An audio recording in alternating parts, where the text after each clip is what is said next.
kasus 3. Untuk studi kasus 3 sendiri itu tuh lagi ada pembelajaran teks eksposisi di salah satu SMA, yaitu SMA Taruna.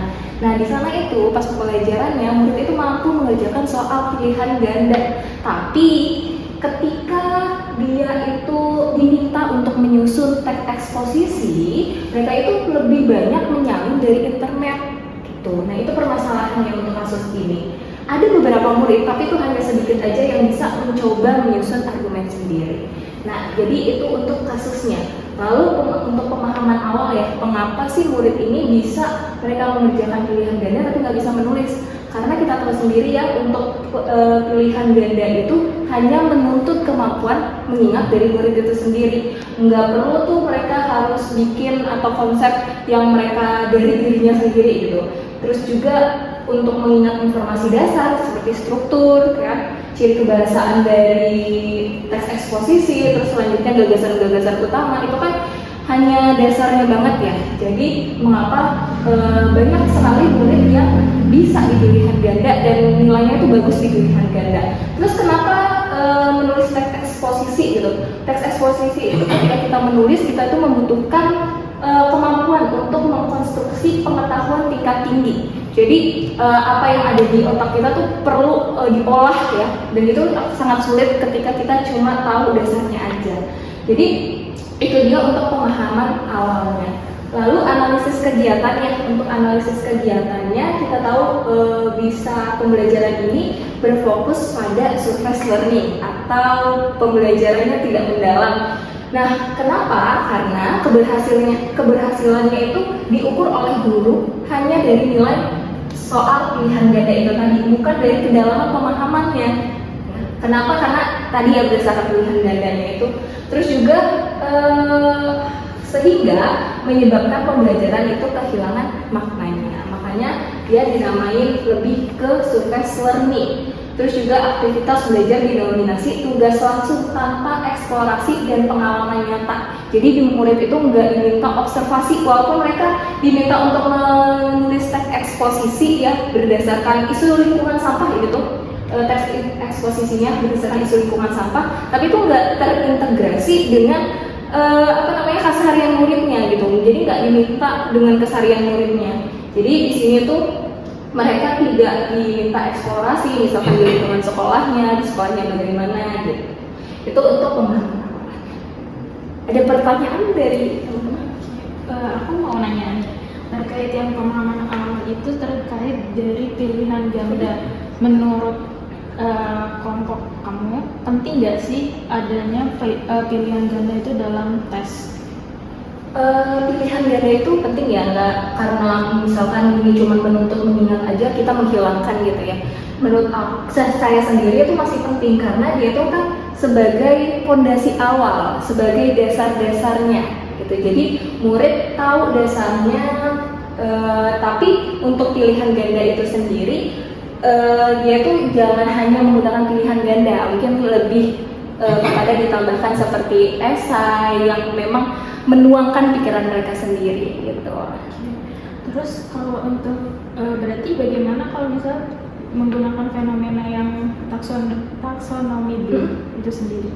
Untuk taksonomi Bloom ya, pilihan ganda itu dia itu masuk ke taksonomi kalau aku nggak salah level C1 sama C3 tentang mengingat aja, tentang mengingat karena sesuai ya sama pilihan gandanya juga, terus disediakan jawabannya juga oleh guru gitu.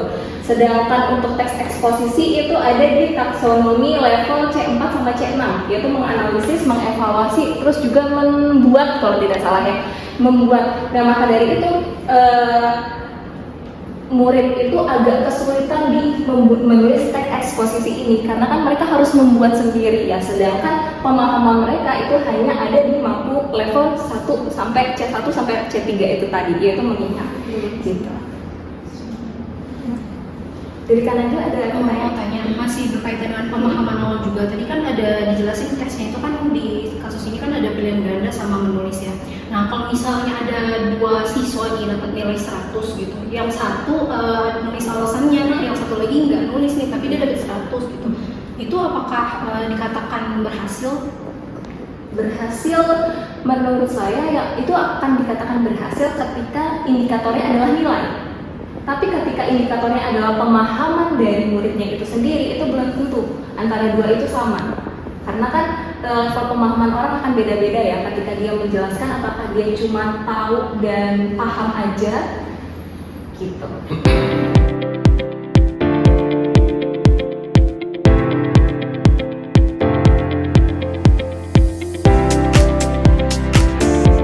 Selanjutnya refleksi prinsip ya.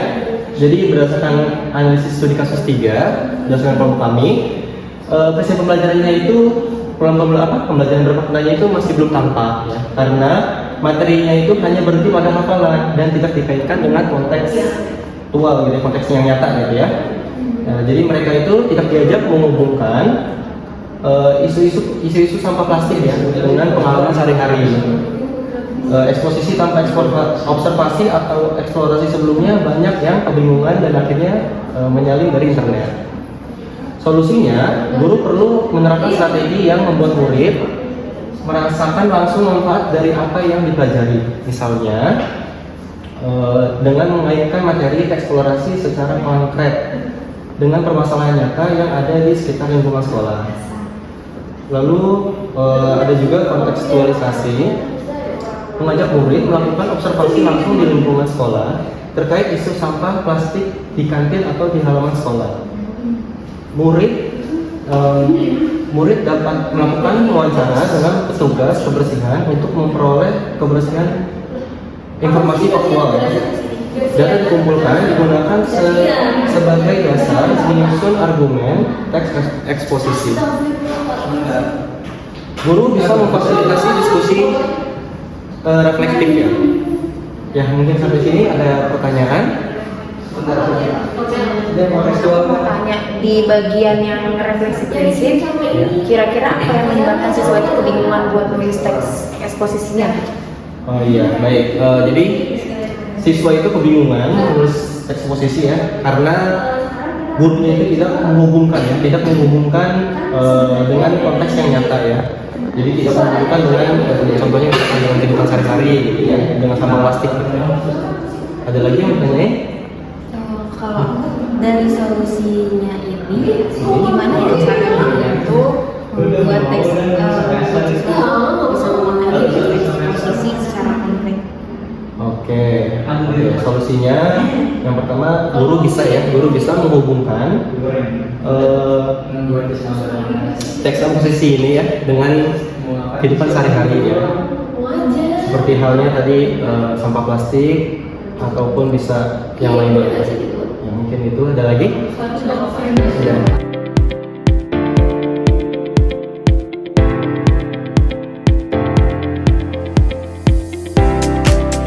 Oke, jadi setelah tadi kita udah analisis studinya dari kelas 3, nah sekarang kita bakal mau coba representasikan ke desain ulang pembelajarannya. Nah di sini kelompok kami itu buat model pembelajarannya itu project based learning. Terus dengan metodenya itu ada observasi langsung, diskusi kelompok, wawancara narasumber, scaffolding, dan sama refleksi. Media yang kita gunakan itu ada lembar observasi, ada ponsel juga nanti untuk dokumentasi dan untuk narasumber tanya dan jawab. Terus yang terakhir ada lembar wawancaranya sendiri. Nah ini kan ada 80 menit ya, ada nanti 10 menit di pembukaan, 70 kegiatan inti sama di penutupnya juga 10 menit. Nah di pembukaan guru tuh ngapain sih? Jadi nanti guru itu biasalah mengucapkan salam, terus juga mengajak murid berdoa, terus juga mengecek kehadiran. Selanjutnya pasti guru akan memberikan pernyataan pemantik. Contohnya di sini adalah, pernahkah kalian melihat penumpukan sampah di sekolah? Pasti pernah kan, kayak gitu. Jadi anak-anak atau siswa itu bakal terpantik gitu untuk mencari lebih lanjut tentang materinya. Selanjutnya menunjukkan tujuan pembelajaran dari kenapa sih kita harus belajar tentang teks eksposisi, dan ini berdasarkan data nyata. Selanjutnya guru akan juga memberikan gambaran singkat kayak kegiatannya selama belajar ini ngapain aja, dari observasi, diskusi, sama menulis.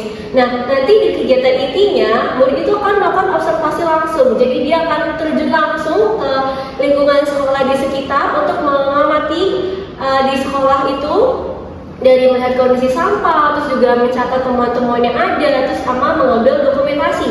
Nah mereka karena akan data nyata ya, jadi dia akan mewawancari juga nih petugas kebersihan di sekolah. Jadi nanti akan menanyakan tentang kebersihan atau gimana sih proses sampah yang ada di sekolah, akan dibawa kemanakah atau akan didaur ulang dan segala macam.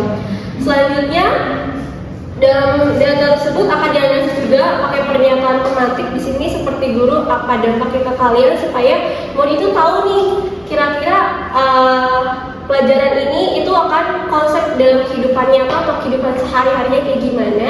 Nah nanti setelah berdasarkan pengumpulan data dan diskusi, murid itu baru akan menyusun teks eksposisi yang sesuai, yang berisi nanti argumen berdasarkan temuan nyatanya. Lalu selama di penulisan, guru juga akan memberikan scaffolding dan umpan balik pastinya agar struktur dan isi teks itu tersusun secara menurut. Dan terakhir di tahap yang penutupan, beberapa murid juga akan membacakan ringkasan argumen. Jadi setelah kegiatan inti dan membuat teks eksposisinya, selanjutnya adalah murid itu akan membacakan ulang kembali di depan teman-temannya. Lalu kemudian guru juga akan memandu seperti bertanya apa hal yang baru kalian temukan dari observasi dan mengapa menulis berdasarkan data lebih kuat dibandingkan menyalin. Karena kan sebelumnya ternyata permasalahannya karena mereka hanya mau nyalin ya atau mengcopy dari internet. Sedangkan kalau ini itu base-nya itu adalah data nyata. Nah nanti sebagai penutup baru guru akan merangkum manfaat dan informasi yang sudah ada seperti itu. Nah dari kelompok lain atau ada pertanyaan? Oke, saya mau tanya Kak, kalau untuk apa sih nilai tambah dari model ini dibandingkan murid cari datanya di internet? Oke, jadi kenapa akhirnya kita menemukan atau mencarinya itu berdasarkan data nyata dan bukan hanya di internet? Karena supaya ada pembelajaran secara langsung, pembelajaran yang bermakna, yang mengaitkan antara apa sih tujuannya kita belajar teks eksposisi nanti di dalam kehidupan kita sehari-hari. Nah ini juga pastinya tentang otentisitas dan anti plagiarisme. Jadi kalau menyalin kan dia hanya menyalin aja nih, sedangkan kalau di kehidupan nyata mereka diajak langsung siswanya atau muridnya. Terus jadi murid itu juga memiliki kesadaran secara langsung tentang lingkungan alam. Jadi nggak hanya belajar bahasa Indonesia, pasti dia akan mencintai alam juga nantinya. Kelompok Anda didesain ulang pembelajarannya menggunakan model project based learning ya? Kalau boleh tahu alasannya kenapa ya menggunakan project based learning? Kenapa nggak pakai model yang lain kayak PBL, kooperatif dan lain sebagainya? Alasannya apa? Karena kan tadi kita kan based on masalah nyata ya. Jadi itu emang ada projectnya. Projectnya kan tadi dia harus terjun langsung, harus melakukan observasi, ada diskusi, ada wawancara. Terus juga project based learning, murid itu tidak hanya tuntut sekedar menghafal tentang teks eksposisi, tapi juga dapat menerapkannya dalam kehidupannya sehari-hari. Terus juga menghasilkan produk. Tadi produknya adalah teks eksposisi yang berdasarkan based on data dan nyata. Oh gitu. Terima kasih. Iya.